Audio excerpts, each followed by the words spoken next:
Hi, I'm Sharon McLaughlin, marriage and family therapist, and you have now decided that you think you want to go to therapy. And so today we're going to talk about the things that impact the process of therapy. Now that you've decided that you may be ready to go to therapy, you may be wondering, how long is this going to take? There's no clear-cut answer into how long the treatment will take for therapy. However, we can start to consider some things that are going to impact the process. We never know what's going to come up in the therapy process. So here's some things to consider. How long have you had the issue that you're now coming to therapy to work on? The longer you've had the issue, the longer it will take to kind of process that and heal from it during the therapy process. The longer we have had symptoms, the longer it can take to restructure the brain to identify a new way of processing and responding to information.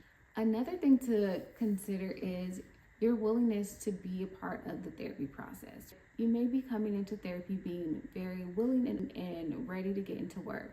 So that doesn't necessarily speed up the process of therapy. However, some resistance that is very natural and normal to be experiencing can slow things down a bit.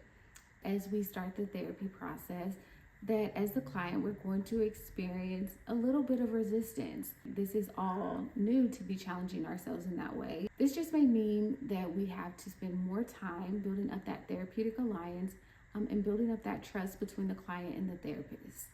Another consideration for impacts on the therapy process is, what do you think of your therapist? Oftentimes people don't realize the impact that the therapist that they choose have on the treatment process. You may find a therapist that has all the experience in the world, every single training, years and years of experience. However, a lot of that is not going to matter if you don't even actually click with your therapist. Therapy is very vulnerable, and so the person that you're choosing to share things that you've never talked about before is going to be very crucial.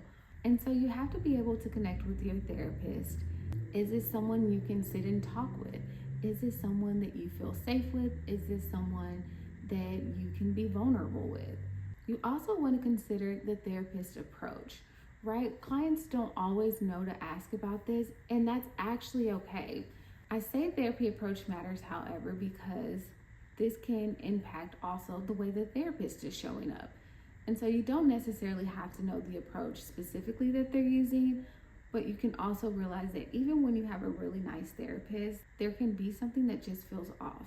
And so this could potentially just be the therapy approach, and realize that maybe is just not the best approach for you. It's going to be really important to be able to understand the difference between coming in and being a little resistant to the therapy process because it's new, versus I don't think I'm really clicking with this therapist. Having some resistance to therapy is going to be very normal because this is a new process. However, you don't want that to be confused with not clicking with the therapist. Other things to consider that are going to be really important to the treatment process is availability. So you want to consider the availability of the therapist, how often they can get you on the schedule, and how often they maybe take breaks. Also want to consider your own availability. How often are you available to come in for treatment? For those that are able to come in more frequently, like weekly, can perhaps see more progress than those that are maybe only coming in monthly. This can also look very different depending on the time structure of the sessions, right?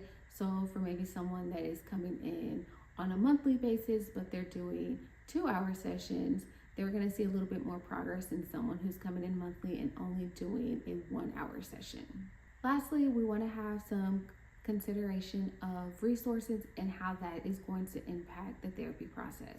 So this may look like things such as finances or being able to find a babysitter.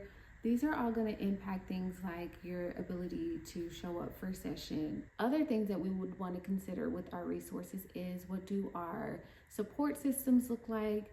Are we involved in any type of additional support group as supplemental care? Or do we engage in any type of self-help book or workbooks and things like that that we are able to do between sessions? And so those are also going to be really impactful to our treatment process and being able to be consistent and working toward our goals. And so hopefully you have found that helpful. These are things to keep in mind as far as the things that are going to impact the therapy process and essentially impact our ability to be consistent.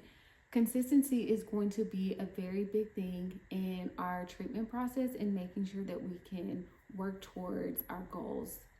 As you continue your journey in considering if therapy is the direction you want to go into, most importantly, you want to make sure that you are able to be consistent. Think about these things that are going to impact the therapy process and make sure that in the decisions that you're making, you're just able to be consistent. That doesn't mean that sometimes we don't need an adjustment period, but essentially we want to make sure we're setting ourselves up to be consistent. I hope that's been helpful. Make sure you like, subscribe, and share, and stay tuned for the next video.